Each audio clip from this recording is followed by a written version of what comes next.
నా పేరు Banda Narasappa, Yemmiganur cooperative town bank vice chairman. ఈరోజు నిన్నటి రోజున కోనేరు నాగేంద్ర ప్రసాద్ గారు సోమప్ప సర్కిల్ పేరు మారిపోతుందని, జెండా సర్కిల్ గా పేరు కానుస్తుందనే విషయాన్ని పత్రికా ముఖంగా తెలియజేసినందుకు ఈరోజు పత్రికా ప్రకటనను మేము పత్రికా విలేకరుల ద్వారా ఖండిస్తున్నాం. ఆ విషయాన్ని ఎందుకంటే కఠోరమైన శ్రమ, నిరాడంబరమైన జీవితాన్ని గడుపుతూ పేద ప్రజల సేవ అంకిత భావంతో ఉండి చేనేత కార్మికులకు నాయకుడిగా రాయలసీమ ప్రాంతానికి పారిశ్రామికవేత్తగా పేరొందిన పద్మశ్రీ మాచాన్ సోమప్ప గారికి 1954లో రాష్ట్రపతి సన్మాన గ్రహీతల తొలి జాబితాలో సోమప్ప గారి పేరు చేర్చబడింది. ఆ రోజు ఆయనకు జాతీయ పద్మశ్రీ అవార్డు రావడం జరిగింది. ఇది అందరికీ తెలిసిన విషయమే. ఈ రోజు పట్టణ సుందరీకరణలో భాగంగా MLA doctor B V Jayanath Reddy గారు ఈ సోమప్ప సర్కిల్లో 100 అడుగుల జాతీయ జెండాను ఏర్పాటు చేయాలని ఓ సంకల్పంతో ఉన్న విషయం వాస్తవమే. కాకపోతే ఈ రోజు కోనేరు నాగేంద్ర ప్రసాద్ అనే వ్యక్తి, మా చేనేత సామాజిక వర్గానికి సంబంధం లేనటువంటి వ్యక్తి ఈ రోజు ఈ వ్యాఖ్యలు చేస్తుంటే హాస్యాస్పదంగా ఉంది. ఎందుకంటే వర్ధంతికి ఏనాడు గాని సోమప్ప గారి వర్ధంతికి దండేసిన రోజు లేదు, జయంతికి ఒక టెంకాయ కొట్టిన రోజు లేదు. ఈ రోజు సోమప్ప గారి విగ్రహాన్ని ఏదో చేస్తున్నట్లు ప్రజలు నమ్మించే ప్రయత్నం చేస్తున్నారు. కోనేరు నాగేంద్ర ప్రసాద్ గారి విధానం ఎట్లుందంటే తాను పట్టిన కుందేలకు 3 కాళ్ళు అని చెప్పేసి దాన్ని ప్రజలు కూడా నమ్మబలికే విధంగా 3 కాళ్ళను ఎక్కిరించి ప్రజలు నమ్మబలుకుతున్నారు. కాకపోతే కోనేరు నాగేంద్ర ప్రసాద్ వాక్యం ప్రజలు ఎవరు నమ్మరు. ఎందుకంటే గత తెలుగుదేశం పార్టీ హయాంలో నువ్వు కౌన్సిలర్ గా ఉండి పార్టీ నుంచి బహిష్కరించిన రోజు నీకు వీవర్స్ కాలనీలో ఇండిపెండెంట్ గా పోటీ చేసిన రోజే నిన్ను ప్రజలు నమ్మలేరు, మీరు ఓడిపోయినారు. ఈ విషయాన్ని మీరు గుర్తుపెట్టుకుని మాట్లాడితే బాగుంటుంది. ఈరోజు పట్టణాభివృద్ధికి అన్ని విషయాలు మీరు సహకరిస్తే బాగుంటుందని చెప్పి సభాముఖంగా తెలియజేస్తూ సెలవు తీసుకున్నారు. ధన్యవాదాలు. సోమప్ప విగ్రహాన్ని పేరును ఎదురు చేస్తానని సర్కిల్లో ఏదో కల్లబుల్లి మాటలు చెప్పినాడు. యాక్చువల్ అయితే అక్కడ పట్టణ అభివృద్ధి కోసము నేను 100 అడుగుల జాతీయ జెండా సోమప్ప విగ్రహం పక్కన పెట్టాలనుకున్నాము. అది ప్రపోజల్ పంపించినాము. ఆ విగ్రహం మేము తొలగించడం లేదు.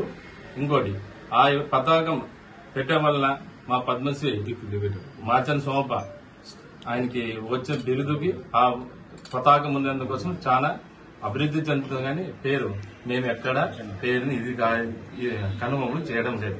అక్కడ సర్కిలే సోమప్ప సర్కిల్ అయినా మాత్రమే జెండా సర్కిల్ కాదు. ఇది మాచాని సోమప్ప పేరు కనుమరుగవుతుంది, జాతీయ జెండా సర్కిల్ అనే వస్తుంది కదా అనే ఉద్దేశంతో చెప్పినారు కదా. లేదండి, అదేం లేదు. ఎప్పుడు కాదు, 50 సంవత్సరాల నుంచి మాచాని సోమప్ప సర్కిలే ఉంటుంది కానీ జెండా సర్కిల్ ఎప్పుడు కాదు. ఎందుకంటే ఆయన ఈ ఎమ్నూరికి పుట్టి నుంచి మా పేరు రాయనికే మాచాని సోమప్ప అంటారు. తర్వాత నెక్స్ట్ బివి మోహన్ రెడ్డి గారు అంటారు. ఎందుకంటే ఇక్కడ ఎమ్నూరును బాగా డెవలప్ చేసింది మాచాని సోమప్ప అయితే సొసైటీకి అన్నగా రోడ్లు మన గ్రోతింగ్ అని చేసింది మాచాని, ఇది బివి మోహన్ రెడ్డి గారు. కానీ ఇప్పుడు జయనాథ్ రెడ్డి గారి సర్కిల్లో ఒక జెండా ఇది పెడితే మాత్రాన మాచాని సోమప్ప పేరు ఎప్పుడు కనుమరు కాదు. మేము తరాలు కాదు, వచ్చే తరాల వాళ్ళు కూడా పద్మభూషణ్ మాచాని సోమప్ప సర్కిల్ అనే ఉంటుంది కానీ మిగతా ఏం కాదు. నమస్కారం. ఎమ్మెగనూరు తెలుగుదేశం పార్టీ చేనేత విభాగం నుండి ఈరోజు ప్రజలకు ఒక వివరణ ఇవ్వాలని మేము ముందుకు రావడం జరిగింది. మన ఎమ్మెగనూరులోన నడిబొడ్డున సోమప్ప గారి విగ్రహం ఉంది. అది సోమప్ప సర్కిల్ గా ప్రసిద్ది చెందింది.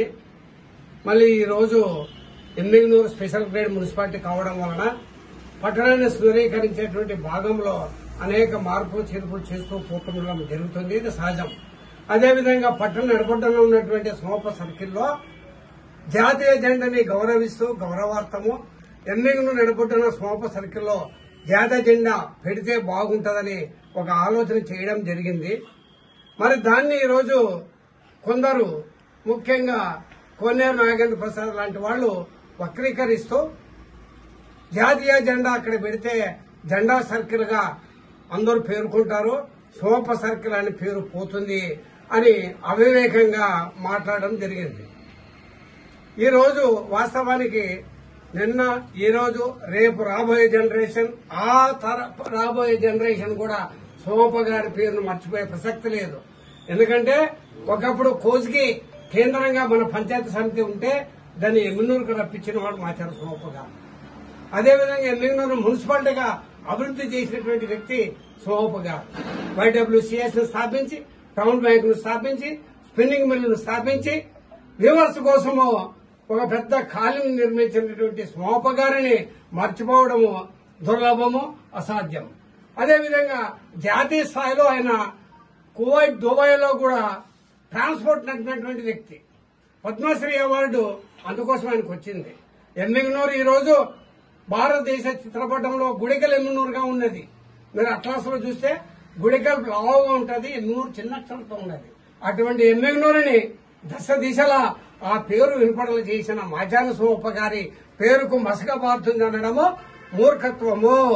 ఇదంతా కూడా కోనేరు నాగేంద్ర ప్రసాద్ గా ఒక పథకం ప్రకారం జయనాగేశ్వరరెడ్డికి వీవర్స్ ఉన్నటువంటి పట్టు, ఆయనకున్నటువంటి ఆదరణని ఓర్వలేక వారి నుండి నాగేశ్వరరెడ్డి గారిని దూరం చేయాలనే ఒక కుట్రకి తెరలేపి చేనేతల నుండి తెలుగుదేశాన్ని, నాగేశ్వరరెడ్డిని దూరం చేయాలనే ఒక దుష్ట తలంపుతో కోనేరు నాగేంద్ర ప్రసాద్ ఇలాంటి చవట సన్యాసి మాటలు మాట్లాడుతున్నాడు.